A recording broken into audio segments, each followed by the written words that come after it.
बताया, जानते हो बेटा, जानते हो ना क्या होता है? अच्छा, बैड टेस्ट क्या होता है? बैड टेस्ट, डरो मत, बिल्कुल डरो मत, डरो मत बेटा। अच्छा ठीक है, मत बताओ, आप मत बताओ। अगर मैं यहाँ टच करूँ तो बैड टच, यदि मैं यहाँ टच करूँ तो, अगर यहाँ करूँ तो, यदि मैं पीछे टच करूँ इधर तो, और यहाँ टांगों के पास में टच करूँ तो bad touch. Very good, clapping करो, क्लैपिंग।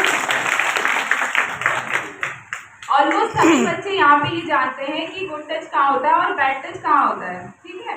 अब जब ये घटना आपके साथ हो रही हो तब वहां से कैसे निकलना है, क्या समझाइश दी है सब लोगों ने, ये मुझे नहीं पता। बोला है कि घर पे जाके बताओ, अच्छी बात है, लेकिन वहां से कैसे निकलोगे? कोई आदमी ऐसा कर रहा है और ऑलमोस्ट हम बच्चे जो हैं वो डर जाते हैं ना, तो वो चॉकलेट का लालच देगा आपको, या बोलेगा कि मैं मारूंगा, या फिर डराएगा तुमको, या आपके मम्मी पापा को कुछ कर देगा, ऐसा बोलेगा, तो आप डर जाते हो और बताते नहीं हो। पर डरना नहीं चाहिए, है ना। वो इसीलिए कहता है शायद आप डर जाओ तो आप उससे कुछ कहो ना, या घर में उसकी कंप्लेन ना करो, है ना।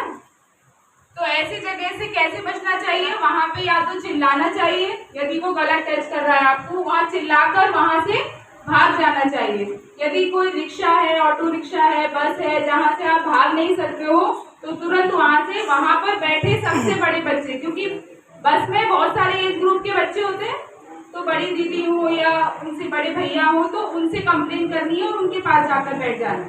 ये है उस समय से निकलने का तरीका, ठीक है। वहीं नहीं बैठे रहना उसी के पास डर के मारे, ठीक है। एक तो ये हो गया।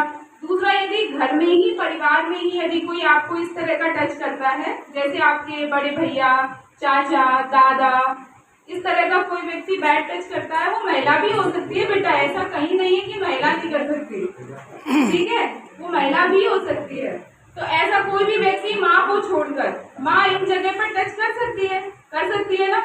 माँ को देखना है, डॉक्टर्स भी, मम्मी पापा की उपस्थिति में डॉक्टर भी टच कर सकते हैं, कोई दिक्कत नहीं है। लेकिन मम्मी और डॉक्टर को छोड़कर कोई भी अन्य व्यक्ति इस तरह का टच करे तो वो बैड टच है, उसका विरोध करना चाहिए। विरोध कैसे करोगे? या तो चिल्लाओगे या वहां से भाग जाओगे, ठीक है। अब एक चीज और है, बैड टच और गुड टच को बेटा बच्चों के स्तर पर बता दिया हमने। एक टच ऐसा भी होता है जो बॉडी के किसी भी पार्ट पे हो लेकिन नियत खराब हो।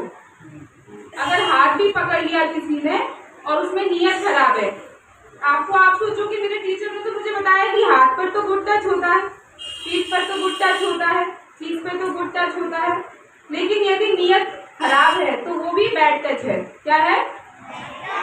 नियत खराब है। कैसे पता चलेगा? ये पता चलेगा सामने वाला आपको किस नजर से देख रहा है और उसने टच किस हद तक किया है।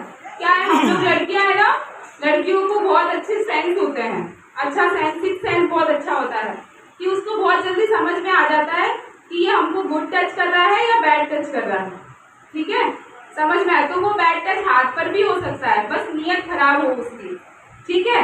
इस तरह की कंप्लेन अपने को घर पे मम्मी को करनी चाहिए सबसे पहले। और स्कूल में यदि ऐसा होता है, आपका कोई टीचर आपके साथ ऐसा कुछ करता है, तो आप अपनी कोई महिला टीचर जो है, मैडम है, उनसे बात कर सकते हैं, ठीक है।